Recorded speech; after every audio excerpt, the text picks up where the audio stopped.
Sanjeev Srivastava sir, बहुत बहुत शुक्रिया। Thank you. जय हिंद, समय देने के लिए। बहुत बहुत धन्यवाद राजेश जी, आपको मुझे आपके शो में फिर से इनवाइट करने के लिए, और जय हिंद आपको भी। Thank you sir. दरअसल मालदीव में सत्ता परिवर्तन हुआ है और मोहम्मद माइजू जो हैं वो अब मालदीव के राष्ट्रपति बनेंगे। किस प्रकार से हम इस सत्ता परिवर्तन को देखें हम, क्योंकि माना जाता है कि वो काफी चीन के नजदीक हैं। देखिए राजेश जी, किसी भी राष्ट्र के लोकतांत्रिक राष्ट्र के ये लोगों का जो मत होता है, जाहिर है कि उसका सम्मान अवश्य करना चाहिए। और अब मालदीव की जनता ने मोहम्मद मौइजू को वहां का नया राष्ट्रपति चुना है, तो ये किसी लोकतांत्रिक राष्ट्र का और वहां के लोगों का अधिकार है। लेकिन जहां तक राष्ट्रपति मौइजू के एक इमेज की बात है, तो उनकी इमेज एक चाइना समर्थक लीडर के रूप में देखी जा रही है।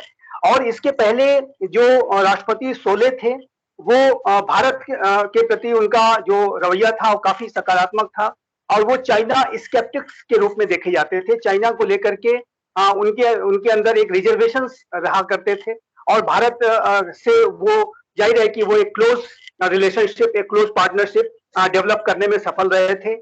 और राष्ट्रपति सोले के कार्यकाल के दौरान भारत और मालदीव के संबंध लगातार बढ़े थे। इसके पहले भी मैं उसके पीछे भी जाना चाहूंगा राजेश जी। जो राष्ट्रपति यमीन थे, वो भी एक ऐसे उनकी इमेज थी कि वो चाइना के ज्यादा क्लोज, ज्यादा समर्थक माने जाते थे, और उनके कार्यकाल के दौरान चाइना ने अपने काफी प्रभाव को मालदीव में बढ़ाने की कोशिशें की थी। जैसा कि चाइना, आप जानते हैं कि तमाम राष्ट्रों के ऊपर अपने प्रभाव को बढ़ाने की साजिशें रचता है। तो वर्तमान समय में जो प्रेसिडेंट मौइजू का मालदीव के राष्ट्रपति के रूप में चुना जाना, और उनकी एक चाइना समर्थक जो छवि है, वो निस्संदेह भारत के लिए एक चुनौतीपूर्ण स्थितियां खड़ी कर सकती है, और भारत को इसको लेकर के सतर्क रहने की आवश्यकता है। भारत के प्रधानमंत्री श्री नरेंद्र मोदी ने, यद्यपि की मालदीव की जो के नए चुने हुए प्रेसिडेंट इलेक्ट प्रेसिडेंट मौइजू को अपना बधाई संदेश भी भेजा है, और भारत ये चाहेगा कि एक हमारे जो संबंध हैं वो लगातार जारी रहें। लेकिन ये बात स्पष्ट है कि चाइना मोहम्मद मौइजू के कार्यकाल के दौरान मालदीव में अपने प्रभाव को बढ़ाने के लिए, मालदीव को अपनी जद में लेने के लिए वो अधिक से अधिक जो है साजिशें रच सकता है। इस संदर्भ में चाइना मालदीव के साथ एक फ्री ट्रेड डील की जो बातचीत चल रही थी, उसको तेजी से आगे बढ़ा सकता है। और जाहिर है कि अगर आप दोनों देशों के बीच में अगर इकोनॉमीज को देखें, तो कोई तुलना नहीं हो सकती। एक $5 बिलियन की इकोनॉमी और एक $17 ट्रिलियन की इकोनॉमी, तो कोई तुलना हो नहीं सकती। लेकिन चाइना की जो मंशा होगी, वो मालदीव को अपने प्रभाव में लेकर के, मालदीव के जो पूरा एक जो इसका बहुत ही महत्वपूर्ण स्ट्रेटेजिक लोकेशन है, एक भौगोलिक उसका जो स्थान है, उसका वो एक्सप्लॉयटेशन अपने हित में करने की कोशिश करेगा, और पूरे इंडियन ओशन रीजन क्षेत्र में अपने प्रभाव को बढ़ाने के लिए वो मालदीव की टेरिटरी का इस्तेमाल कर सकता है, जैसे कि आप जानते हैं। और मैं समझना चाहता हूँ, मौइजू उन लीडर्स में शामिल थे जो गो बैक इंडिया जैसे जो एक मुहिम मालदीव में चलाई गई थी, उसका समर्थन कर रहे थे। तो कितना असर अब पड़ सकता है? लगातार वो तो ये भी कह रहे थे अपने जब चुनाव प्रचार के दौरान की जो वहां पर भारतीय आर्मी, इंडियन आर्मी जो है वो मालदीव की सेना की मदद के लिए तैनात है, उसको भी वो वापस भारत भेजेंगे। तो ये जो उनका स्टांस था इलेक्शन से पहले का, ये कितना असर डालेगा आगे?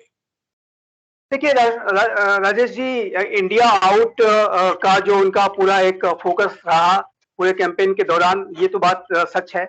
लेकिन भारत जो कि इंडियन ओशन रीजन की सबसे महत्वपूर्ण शक्ति मैं कहूंगा वो है, और भारत को किसी भी राष्ट्र की जो इंडियन ओशन रीजन क्षेत्र के जो छोटे राष्ट्र हैं, मालदीव जाहिर है कि उनमें एक राष्ट्र है, उसको वहां से भारत को और भारत के प्रभाव को बिल्कुल अगर आप कहें कि आउट कर देना, उसको खत्म कर देना, ये संभव नहीं होगा।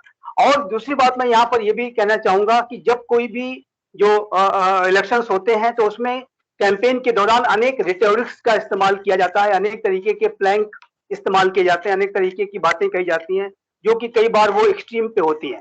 लेकिन जब कोई व्यक्ति चुनाव जीत करके सत्ता में बैठता है, तो उस समय जो सत्ता की जो रियलिटी होती है, उस पद की जो रियलिटी होती है, उसके आधार पे उसमें परिवर्तन आते हैं। तो वो इंडिया आउट वगैरह की बात जरूर कर रहे हैं, लेकिन इंडिया को आउट करना संभव नहीं है।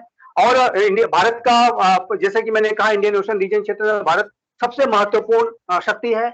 और मालदीव्स के साथ भारत के गहरे संपर्क और संबंध हैं। भारत के अनेक जो प्रोजेक्ट्स हैं, चाहे वो इंफ्रास्ट्रक्चर के प्रोजेक्ट्स हो, अनेक क्षेत्रों में भारत का बड़ा निवेश मालदीव्स में रहा है और उसको भारत जाएगा कि उसको बनाए रखें। लेकिन एक बात बहुत स्पष्ट है कि मालदीव्स के जो संबंध है वो चाइना के साथ आने वाले समय में उसमें और अधिक प्रगाढ़ता आ सकती है और अधिक तेजी आ सकती है, जैसे कि फ्री ट्रेड डील वगैरह की जो बात चल रही है।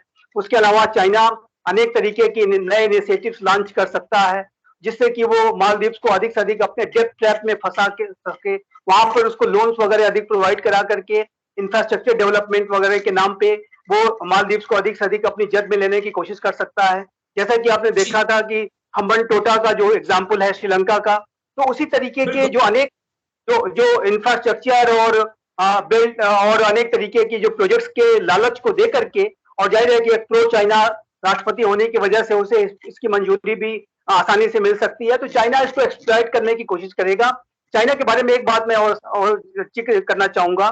चाइना की जो नेता है वो फिशिंग इन ट्रबल्ड वाटर्स की नीति पर भी चलते हैं। जो मैरीटाइम डोमेन के जो राष्ट्र हैं वहां पर वो फिशिंग इन ट्रबल्ड वाटर्स का कार्य करते हैं, और वहां पर गड़बड़ियां, तनाव वगैरह की जो स्थितियां अगर हो तो उसको चाइना एक्सप्लॉइट करने की कोशिश करता है, जैसा कि आपने श्रीलंका के केस में देखा, और भी अन्य जगहों पे ऐसी नीतियां होती हैं। तो वर्तमान समय में मोहम्मद मेजू का एक जो कि चाइना समर्थक छवि रखते हैं, उनका राष्ट्रपति चुना जाना, ये चाइना के लिए एक उसके लिए एक अवसर के रूप में वो देख रहा होगा और उसको एक्सप्लॉइट करने की कोशिश करेगा।